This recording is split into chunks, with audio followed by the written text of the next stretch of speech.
जय हिंद all of you. Welcome to back my YouTube channel S K जीजूश्री में। देखो आज हम जैसे ज्योग्राफी में 12th क्लास की ज्योग्राफी में स्टार्ट करने जा रहा हूँ जो 2023-24 के सेशन के लिए। इसमें 30% सिलेबस की कटौती की गई है, उसके अकॉर्डिंग मैं आपको पढ़ाऊंगा। देखो ज्योग्राफी के अंतर्गत हम मैं सबसे पहले आपने 11th क्लास की ज्योग्राफी को अच्छे से ढंग से पढ़ रखा होगा, मैं इसे उम्मीद करता हूँ आपसे। आज मैं इस चैप्टर को जो ज्योग्राफी स्टार्ट कर रहा हूँ उसके बेसिक से स्टार्ट करूंगा कि ज्योग्राफी किसे कहते हैं, ज्योग्राफी शब्द किसने दिया था, ह्यूमन ज्योग्राफी किसे कहते हैं, इसके अलावा फिजिकल ज्योग्राफी किसे कहते हैं। इसको स्टार्टिंग से बता रहा हूँ। मैं जो बता रहा हूँ उसको नोट डाउन करते जाना और लिखते जाना, जैसे बताता जा रहा हूँ उस हिसाब से। तो हम आज ज्योग्राफी के बारे में देखो स्टार्ट करते हैं। सबसे पहले ज्योग्राफी है क्या।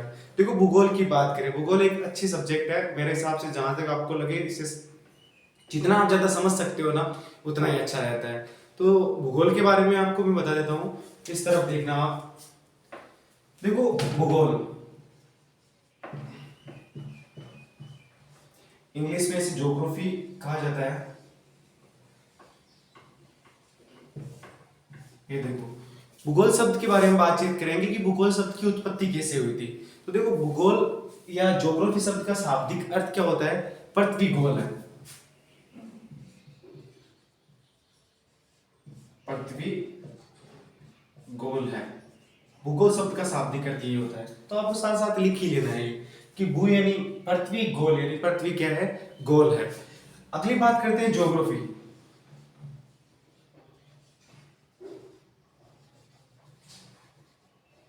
देखो ये ज्योग्राफी शब्द कौन सी भाषा से बना हुआ है, ग्रीक या यूनानी भाषा से बना हुआ है। ग्रीक या यूनानी भाषा किस शब्द से किससे बना हुआ है ये ध्यान रखना।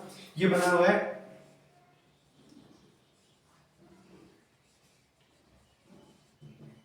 जियोग्राफी। देखो जियोग्राफी ऐसे सबसे बना हुआ है, ये ध्यान रखना। ये जिसका तात्पर्य क्या होता है। देखो भूगोल, भूगोल का शाब्दिक अर्थ होता है पृथ्वी गोल है। ज्योग्राफी शब्द ग्रीक भाषा या यूनान भाषा के ज्योग्राफी शब्द से बना हुआ है, जिसे इंग्लिश में शाब्दिक अर्थ होता है जो दो शब्दों से मिलकर होता है, जियो और ग्राफिया। जो जियो का मतलब होता है पृथ्वी, ग्राफिया का मतलब होता है वर्णन करना। तो इसका शाब्दिक अर्थ हो गया पृथ्वी का वर्णन करना, पृथ्वी का वर्णन करना।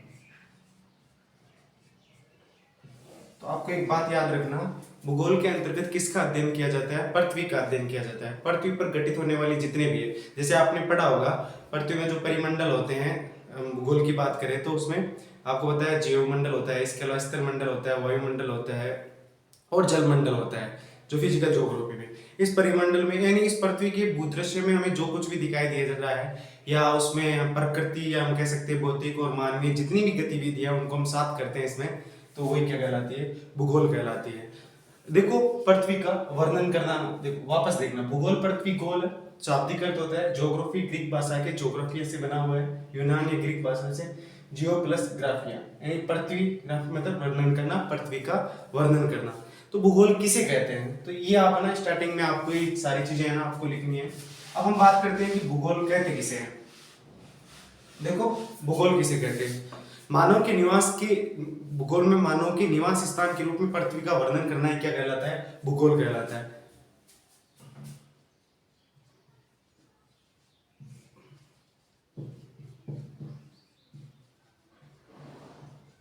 ध्यान रखना, मानव के निवास के रूप में,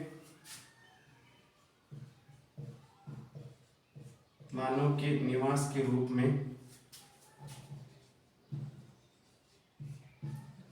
पृथ्वी का, किसके, मानव के निवास के रूप में पृथ्वी का वर्णन करना ही भूगोल है, करना भूगोल कहलाता है।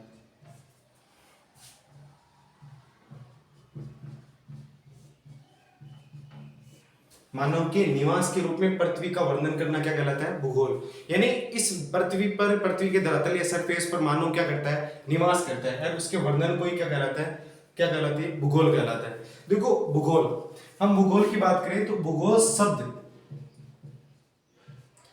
यानी ये भूगोल शब्द देने वाले कौन थे? तो याद रखना, ज्योग्राफी में आपको बहुत बड़ा यहाँ कंफ्यूजन है, लेकिन मैं आपका ये कंफ्यूजन दूर कर देता हूँ। भूगोल शब्द देने वाले थे इरेस्टोथेनीज।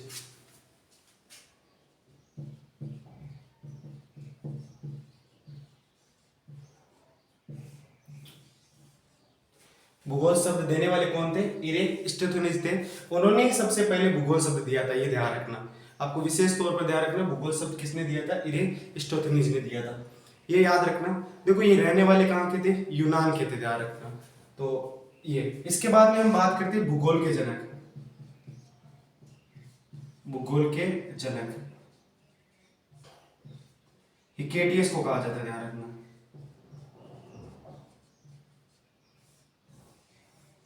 ये आपको विशेष तौर पर ध्यान रखना, भूगोल के जनक किसे कहा जाता है? हिकेटियस को कहा जाता है। देखो भूगोल का जनक हिकेटियस क्यों कहा जाता है? भूगोल की जितनी भी सामग्री पड़ी थी, उस सारी सामग्री को व्यवस्थित रूप से करने वाले जो इंसान थे, उसका नाम क्या था? हिकेटियस था। भूगोल को व्यवस्थित रूप से अध्ययन करने का जो कार्य प्रारंभ किया था, किसने किया था? हिकेटियस ने किया था। भूगोल शब्द किसने दिया था? एरिस्टोथेनीज ने दिया था, ध्यान रखना ये भी आपको। अब हम बात करते हैं अगले भूगोल के बारे में। देखो भूगोल की प्रमुख दो ब्रांचेज है, दो शाखा है। एक का नाम है भौतिक भूगोल, साथ ही लिख लेना आपको। दूसरा है मानव भूगोल। एक का नाम भौतिक भूगोल, दूसरे का क्या नाम है? मानव भूगोल। आपने क्लास 11 के अंतर्गत भौतिक भूगोल के बारे में विस्तृत रूप से आपने अध्ययन किया होगा, और 12th क्लास में आप मानव भूगोल के बारे में अध्ययन करोगे। देखो भौतिक भूगोल के अंतर्गत पृथ्वी से रिलेटेड जितनी भी चीजें हैं, जिसमें मानव का किसी भी प्रकार से बनने में कोई हस्तक्षेप नहीं है, यानी पर्यावरण से रिलेटेड सारी चीजों का अध्ययन किसमें किया जाता है? भौतिक भूगोल के अंतर्गत किया जाता है। मैं आपको इस सारे चैप्टर में, ये 11th क्लास में आपने पढ़ चुके हैं बहुत, क्योंकि बहुत सारे बच्चे 11th में मजे लेते हैं, लेकिन खूब अच्छे से अगर 11th क्लास ढंग से पढ़ लेना तो 12th क्लास में इतना आपको कुछ प्रॉब्लम नहीं आती है। तो ये याद रखना, दो ब्रांच होती है, भौतिक भूगोल, दूसरी मानव भूगोल। अभी तक हमने क्या पढ़ा था? भूगोल। भूगोल जिसको इंग्लिश में क्या कहा जाता है? ज्योग्राफी कहा जाता है, जिसका शाब्दिक अर्थ क्या होता है? पृथ्वी गोल है। फिर हमने पढ़ा था ज्योग्राफी। ज्योग्राफी ग्रीक भाषा के ज्योग्राफिया से बना हुआ है, जो दो शब्दों से मिलकर होता है, जियो प्लस ग्राफिया। जियो का मतलब होता है पृथ्वी, ग्राफिया का मतलब होता है वर्णन करना, यानी पृथ्वी का वर्णन करना। फिर मैंने ज्योग्राफी की या भूगोल की डेफिनेशन बताई थी, मानव के निवास के रूप में पृथ्वी का वर्णन करना है, क्या कहलाता है? भूगोल कहलाता है। भूगोल की दो शाखा है, एक भौतिक भूगोल है, दूसरी मानव भूगोल है, जिसका हम आगे अध्ययन करेंगे। देखो तो ये सबसे पहले आपको यही सारी चीजें लिखनी है। जैसे भौतिक भूगोल के जनक अलेक्जेंडर वॉन हम्बोल्ट है, और मानव भूगोल के जनक फ्रेडरिक रेटजेन मोथ है, जो जर्मनी है। हम सारी बातें 12th क्लास में ह्यूमन ज्योग्राफी की करेंगे। देखो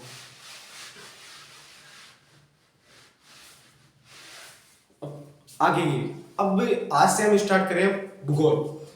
कौन सी? मानव भूगोल। मैं आपको कुछ बातें बता देता हूं कि मानव भूगोल को आपको अध्ययन किस प्रकार से करना है।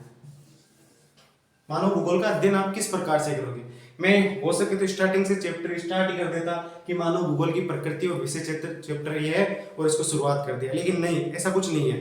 मैं जैसे समझा रहा हूँ आपको, उसको समझने की कोशिश कर रहे हैं कि हम पूरे साल ज्योग्राफी को किस प्रकार से पढ़ने 6 से 7 महीने में कंप्लीट कैसे करने हैं। वैसे 4 महीने में, 3 महीने में कोर्स हो जाता है, कैसे करें इसको?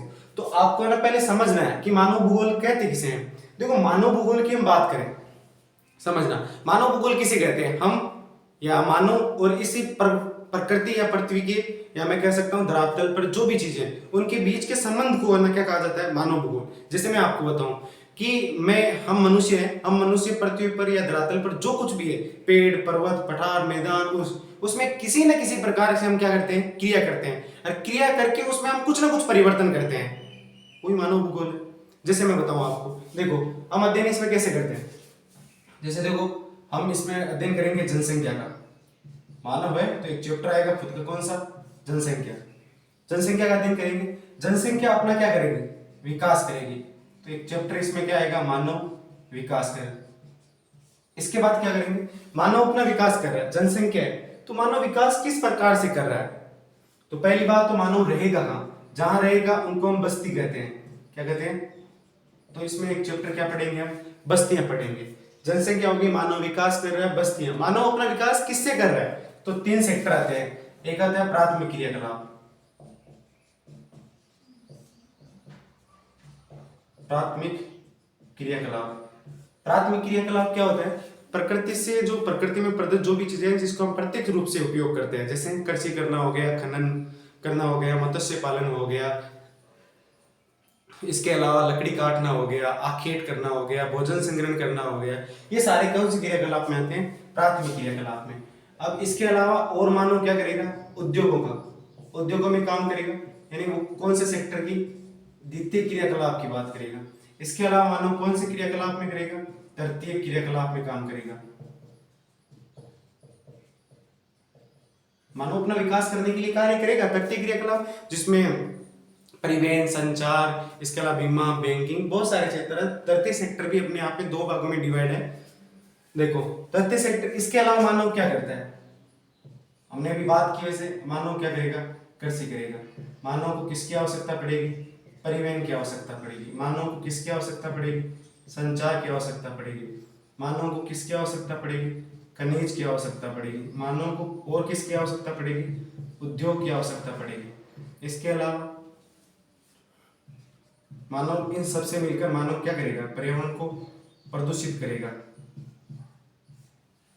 ये सारी की सारी चीजें, इन सभी के जितने मैंने आप पर नाम लिख रहे हैं ये आपके चैप्टर होंगे, और उन्हीं का हम, आप 12th क्लास में पूरे साल इन्हीं का अध्ययन करते हो। तो याद रखना, मानव भूगोल के अंदर जितने मैंने नाम लिख रखे हैं आप सब इनसे वाकिफ हो। हमारी जिंदगी से ये जुड़े हुए शब्द सारे के सारे, इन्हीं सब का अध्ययन किसमें किया जाता है? मानव भूगोल के अंतर्गत किया जाता है। यही आपको पूरे साल पढ़ना होता है। अब देखो आपको, देखो मैं तो जनसंख्या वाला टॉपिक पढ़ना पड़ेगा। सबसे पहले मानव भूगोल क्या है उसके बारे में अध्ययन करना पड़ेगा।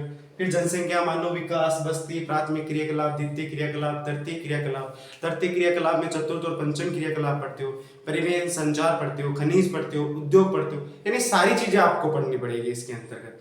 तो आपको ध्यान रखना है विस्तृत रूप से इन सब का।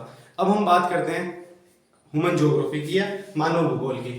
देखो इस मानव भूगोल वाली जो अपना पहला चैप्टर है, पहला चैप्टर आपको मानव भूगोल, इसकी प्रकृतियां जो विषय क्षेत्र है, इस चैप्टर में क्या है? इस चैप्टर में आपको कुछ बातें याद रखनी है। देखो इस पार्ट में हम क्या पढ़ेंगे, मैं पहले आपको पूरे पार्ट के बारे में बता देता हूँ क्या है, फिर हर टाइम अगली बार जब भी वीडियो लेकर आऊंगा तो मैं सबसे पहले आपको इसका रिवाइज करवाऊंगा। देखो सबसे पहले हम इसका पढ़ेंगे परिचय।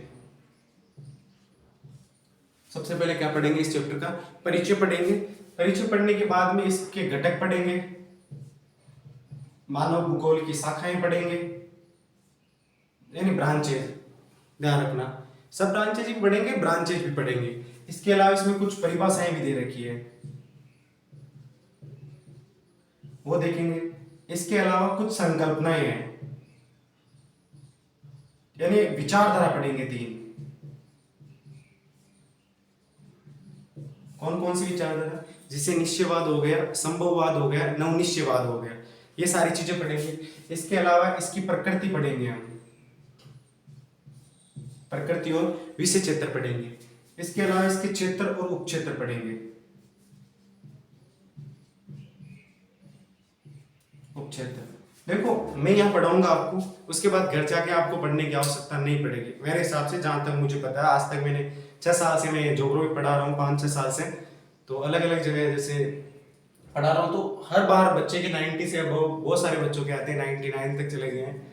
तो ये सारी चीजें मैं जो बता रहा हूँ आपको, इसको कंटिन्यू नोट्स बनाते जाना है और सारे के सारे आपको पढ़ते जाना है। एक बार घर पे 5 से 10 मिनट रिवीजन कर लेना, इससे ज्यादा आपको कुछ नहीं करना है। लंबे समय तक बने रहना तो हो जाएगा मेरे हिसाब से सब कुछ अच्छा, और अच्छे परसेंटेज भी बन जाएंगे। देखो हम सबसे पहले बात करते हैं मानव भूगोल की। इसमें देखो आपके चैप्टर में रिलेटेड जो भी है बातें वो मैंने यहाँ लिख ली है। लिखना कारण ये है कि टाइम बचे इसकी वजह से।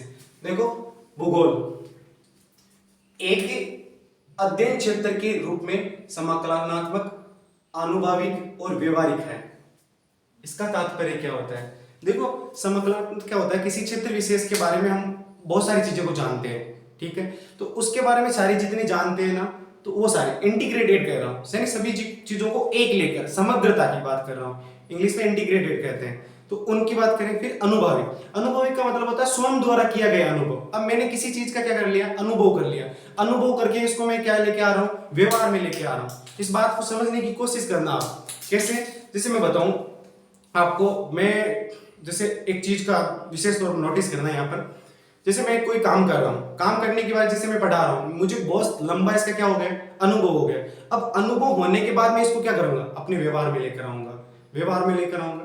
तो अगला शब्द क्या है, व्यवहारिक है। तो भूगोल ही एक ऐसा है, जैसे इंटीग्रेट है, समानांतर या अनुभाविक एवं व्यवहारिक है क्या, भूगोल। इसके बाद की बात करें, किसी भी घटना का स्थान व समय के संदर्भ में भौगोलिक ढंग से अध्ययन किया जाता है। इसके अंतर्गत देखो क्या लिखा हुआ है, किसी भी घटना का स्थान और समय के संदर्भ में भौगोलिक ढंग से क्या किया जाता है, अध्ययन किया जाता है। किसके अंतर्गत अध्ययन किया जाता है, भूगोल के अंतर्गत किया जाता है। भूगोल में प्रकृति और मानव के अध्ययन पर विशेष बल दिया जाता है या जोर दिया जाता है। मैंने आपको कहा था प्रकृति और मानव, प्रकृति मतलब भौतिक भूगोल, मानव मतलब मानव भूगोल। भूगोल की जो प्रमुख शाखा है, इन दोनों पर ही जोर दिया जाता है। आपको पता है 11वीं क्लास में आपने बहुत सारी चीजें पढ़ी होगी भौतिक भूगोल में, तो सारे पर्वत पठार मैदान जितने भी है, आपने महासागर पढ़े, ग्लेशियर पढ़े, वो क्या है, प्रकृति। उस किसका अध्ययन किया जाता है, प्रकृति का, भूगोल में। और मानव जो आप 12वीं क्लास में पढ़ोगे, मैंने अभी थोड़ी देर पहले चार्ट में बताया था कि इसके अंतर्गत कृषि, खनन, मत्स्य पालन हो गया, परिवहन, संचार, ये सारी चीजें इसके अंतर्गत अध्ययन करते हैं। तो भूगोल में प्रकृति और मानव के अध्ययन पर क्या दिया जाता है, बल दिया जाता है। देखो अगला क्या है इसमें, प्रकृति और मानव, प्रकृति और मानव दोनों अविभाज्य तत्व है, एलिमेंट्स है, जो समग्रता, इंटीग्रेट के रूप में देखा जाना चाहिए। विशेष तौर पर यही बात है। देखो प्रकृति और मानव यानी मानव भूगोल और भौतिक भूगोल दोनों अविभाज्य तत्व है। कैसे, आप इसको अलग नहीं कर सकते। कैसे नहीं कर सकते, क्या हमें पानी के बिना जी सकते हैं हम, क्या सांस लिए बिना जी सकते हैं हम, क्या हमें पर्वत पठार मैदान की आवश्यकता नहीं होती है, होती है, इनकी आवश्यकता होती है, ये आपस में जुड़े हुए हैं। इसी के आधार पर 3 विचारधाराएं निकली आगे, मैं आपको बताऊंगा, निश्चयवाद, नवनिश्चयवाद, इसके अलावा संभववाद, जो फ्रेडरिक रेटजेल, इसके अलावा फेब्रे मोदी ने दी थी और ग्रिफिथ टेलर साहब ने दी थी। तो प्रकृति और मानव दोनों अविभाज्य तत्व है, इन्हें समग्रता में देखा जाना चाहिए, यह आपको ध्यान रखना है विशेष तौर पर। इसको किसी भी प्रकार से क्या नहीं किया जा सकता, अलग नहीं किया जा सकता है। आगे देखो, पृथ्वी के प्रमुख 2 घटक जो निम्न है। अब देखो कौन कौन से घटक है पृथ्वी के 2, क्या देखना, एक तो भौतिक पर्यावरण और दूसरा है मानव निर्मित पर्यावरण। भौतिक पर्यावरण और मानव निर्मित पर्यावरण क्या है देखना। इसके अंतर्गत बात करें, इसमें जल, मृदा, भूआकृति, जलवायु और वनस्पति विज्ञान और भी बहुत सारी चीजें आती है। ये सारे के सारा कौन सा पर्यावरण है, भौतिक पर्यावरण। यानी हम किसकी बात कर रहे हैं, प्रकृति की बात कर रहे हैं, जिसका हमने फिजिकल ज्योग्राफी में अध्ययन कर चुके हैं, भौतिक भूगोल के बारे में, जो मैंने अभी 1 महीने पहले आपको 3-4 टॉपिक उसके करवाए थे मैंने। तो भौतिक पर्यावरण मतलब जल, मृदा, भूआकृति, जलवायु, वनस्पति, ये सारे के सारे क्या है, प्रकृति से जुड़े हुए हैं, ये भौतिक पर्यावरण है। इसके 2 घटक है, एक तो भौतिक पर्यावरण, दूसरा मानव निर्मित। अब देखो मानव निर्मित पर्यावरण कौन सा है, तो मानव ने निर्मित किया है, बंदर का मानव ने बनाया, खेत काम कर रहा है, उद्योग में काम करता है, परिवहन, संचार आदि, ये सारे के सारे मानव जनित है। जैसे देखो ये मान लेना एक गांव है, यहाँ पर ये क्या है, घर है, इसके अलावा ये पटरी है, यहाँ पर ये, यहाँ पर क्या है, सड़क है, ठीक है, इसके अलावा ये यहाँ पर बंदरगाह है, ये बंदरगाह है। तो ये सारे के सारे ये जो स्ट्रक्चर यहाँ खड़े किए, ये किसने किए, सारे के सारे मानव ने किए। और मानव ने ये सारे कहां पर किए, धरातल पर किए हैं, सारे कहां पर किए, धरातल पर किए। ये सभी के सभी क्या कहलाएंगे, सांस्कृतिक दृश्य। सांस्कृतिक दृश्य हमें दिखाई दे रहे, मानव ने खुद ने निर्मित किए ये सारे, तो ये ध्यान रखना। अब हम बात करते हैं भूगोल की प्रमुख शाखाएं,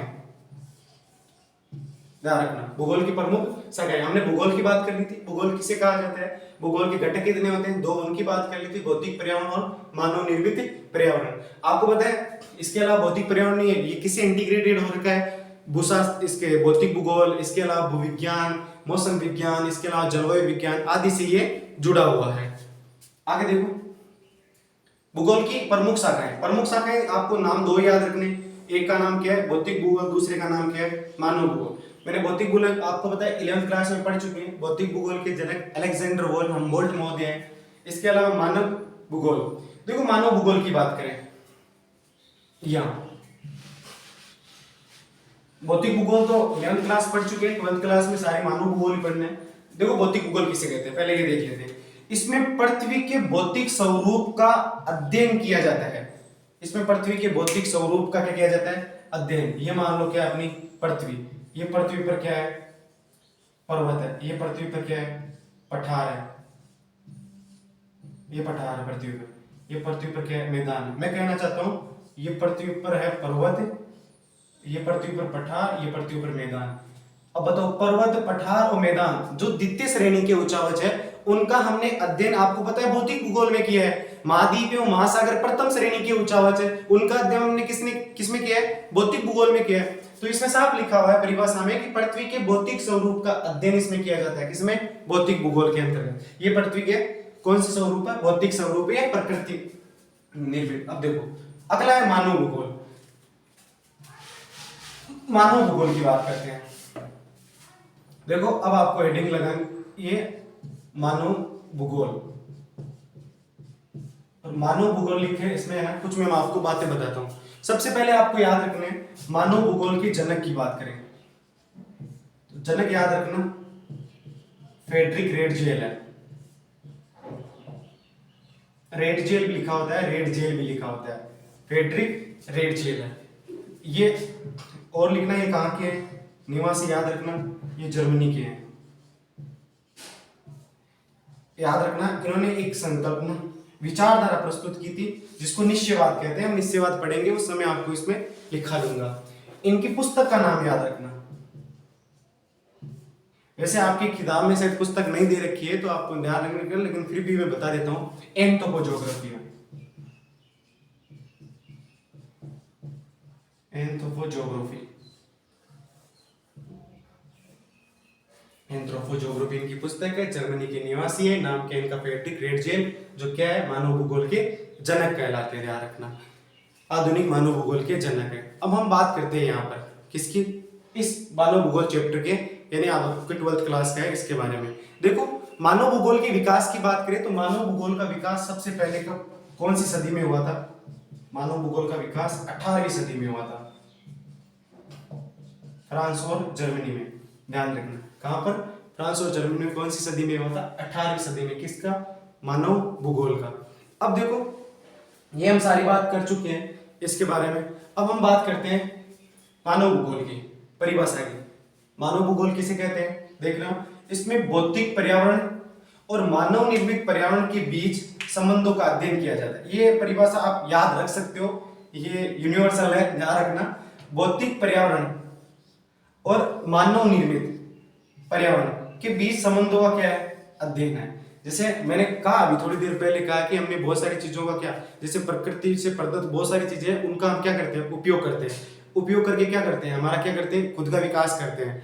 जैसे आपको मैं बताऊं, फ्रेडरिक रेडजेल महोदय ने नियतिवाद कहा था कि नियतिवाद यानी प्रकृति सब कुछ है, मानव कुछ भी नहीं है, यानी प्रकृति राजा है, मानव उसका क्या है, गुलाम है। ऐसी विचारधारा नियतिवादी थी। तो उसके अकॉर्डिंग हम बात करेंगे आगे। फिर देखो भौतिक पर्यावरण और मानव निर्मित पर्यावरण के बीच के संबंधों का अध्ययन क्या कहलाता है, मानव भूगोल कहलाता है। ध्यान रखना भौतिक पर्यावरण यानी प्रकृति से, और मानव निर्मित पर्यावरण यानी मानव जो अभी मैंने थोड़ी देर चार्ट बनाया है वो सारे मानव निर्मित है, उनके बीच संबंधों का अध्ययन ही क्या कहलाता है, मानव भूगोल कहलाता है। अब हम बात करें परिभाषा की। देखो 12th क्लास की किताब में परिभाषाएं 3 दे रखी है। अगर आप फर्स्ट ग्रेड की तैयारी भी करते हो ना तो यहाँ से प्रश्न हर साल पूछा जाता है। मैं बताऊं इस साल मैंने भी दिया फर्स्ट ग्रेड, उस फर्स्ट ग्रेड में रेडजेल की परिभाषा पूछी गई थी, फ्रेडरिक रेडजेल महोदय की। तो देखो सबसे पहले हम बात करते हैं रेडजेल महोदय की परिभाषा की। देखो रेडजेल महोदय ने क्या कहा था, रेडजेल ये है फ्रेडरिक रेडजेल, जर्मनी के जो निवासी है, जो मानव भूगोल के क्या है, जनक है। उन्होंने क्या कहा था, मानव भूगोल किसकी बात कर रहे हैं, मानव भूगोल कर रहे हैं, मानव समाज और धरातल। धरातल का मतलब ये किसकी बात कर रहे हैं, प्रकृति की बात कर रहे हैं। किसकी बात कर रहे हैं, प्रकृति के बीच संबंधों का संश्लेषित अध्ययन है। कैसा अध्ययन है, संश्लेषित, यह संश्लेषित निर्माण करना। प्रकृति और धरातल यानी धरातल या प्रकृति और उसके बीच मानव के बीच में जो संबंध है उनको निर्माण करना, यानी अच्छा देखो क्या कर रहे हैं कि मानव समाज और धरातल के बीच में संबंधों का जो संश्लेषित अध्ययन है वो क्या कहलाता है, मानव भूगोल कहलाता है। किसके अनुसार है, रेडजेल महोदय के अनुसार है। रेडजेल महोदय ने आपको पता है पूछे ना किस शब्द पर सबसे ज्यादा जोर दिया है, तो याद रखना संश्लेषण पर सबसे ज्यादा जोर दिया है। किसने, फ्रेडरिक रेडजेल महोदय ने। तो ये परिभाषा याद रखना, मानव भूगोल मानव समाजों और धरातल के बीच के संबंधों का परिवर्तनशील संश्लेषित अध्ययन ध्यान रखना। मानव भूगोल मानव समाज और धरातल के बीच संबंधों का संश्लेषित अध्ययन है। ये आपको याद रखनी है परिभाषा, ये बहुत इंपॉर्टेंट है, आपको पूछे जाने की ये संभावना सबसे ज्यादा है। याद रखना किस पर सबसे ज्यादा जोर दिया, तो ये याद रखना संश्लेषण पर, इस पर सबसे ज्यादा जोर दिया है। अगली परिभाषा है एलन सैंपल, यही इसी सैंपल की बात करें, ये कौन है? याद रखना फेडरिक, मैंने कहा फेडरिक रेडजोल मोदी ने बताया था, नियतिवाद के बारे में बताया था। ये फेडरिक रेडजोल की फेडरिक रेडजोल मोदी की शिष्य है, क्या नाम है? इसी एलन सैंपल। कहाँ की है? ये यूएसए की निवासी है। इनकी शिष्या ध्यान रखना, ये इन्होंने ही इस नियतिवाद को आगे लेकर गए थे। नियतिवाद को सपोर्ट करने वाली इसी या एलन सैंपल है। क्या कह रही है कि मानव भूगोल अस्थिर पृथ्वी या चंचलशील, अस्थिर पृथ्वी और चंचलशील मानव के बीच में, ये चंचलशील कह सकते हो या क्रियाशील मानव के बीच में परिवर्तनशील संबंधों का अध्ययन है। देखो क्या कह रहे हैं, मानव भूगोल अस्थिर पृथ्वी और क्रियाशील मानव के बीच परिवर्तनशील संबंधों का अध्ययन है। कैसे?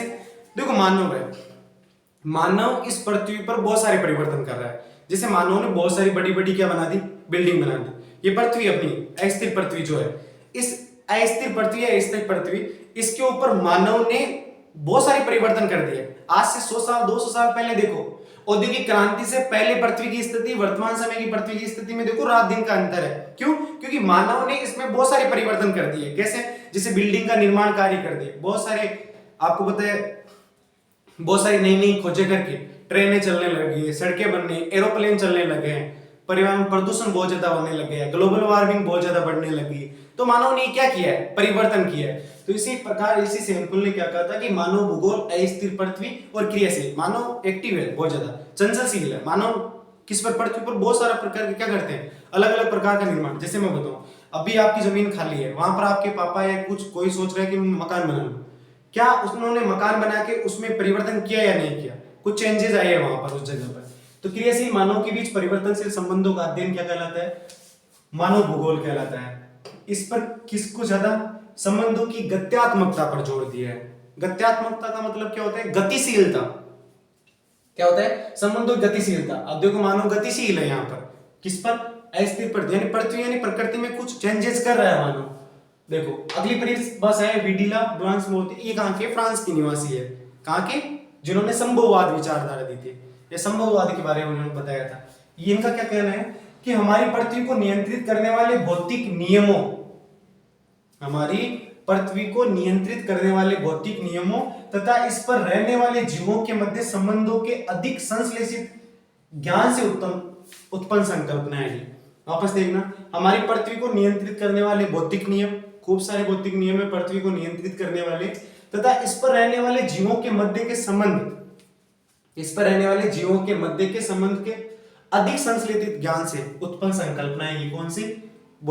ये मानव भूगोल, ध्यान रखना। तो ब्लांस मोदी की परिभाषा याद रखना, इन्होंने मानव भूगोल पृथ्वी और मनुष्य के अंतर संबंधों को, ध्यान रखना, अंतर संबंधों की एक संकल्पना इन्होंने प्रस्तुत की थी। क्या थी? संभववाद। संभववाद का मतलब क्या होता है? इन्होंने क्या कि पृथ्वी कुछ नहीं है, पृथ्वी कुछ नहीं है, सब कुछ है जो कौन है? मानव है। मानव ही इस पृथ्वी पर क्या कर सकता है? कुछ भी चेंज कर सकता है। मानव क्या है? मानव राजा है, पृथ्वी क्या है? मानव की क्या है? गुलाम है। यानी संभववाद विचारधारा देने वाले थे कौन थे? विडिला ब्लांस मोदी। तो ये आपको विशेष तौर पर ध्यान रखना है। इसके बाद में अगले चैप्टर में, इसे अगले पार्ट में इसके अंतर्गत जो चीज बची हुई है, जैसे मानव का प्रकृतिकरण, प्रकृति का मानवीकरण, संभववाद, निश्चयवाद, नवनिश्चयवाद तथा इसकी जो शाखाएं हैं उनका हम क्या करेंगे? इसमें अध्ययन करेंगे। जय हिंद।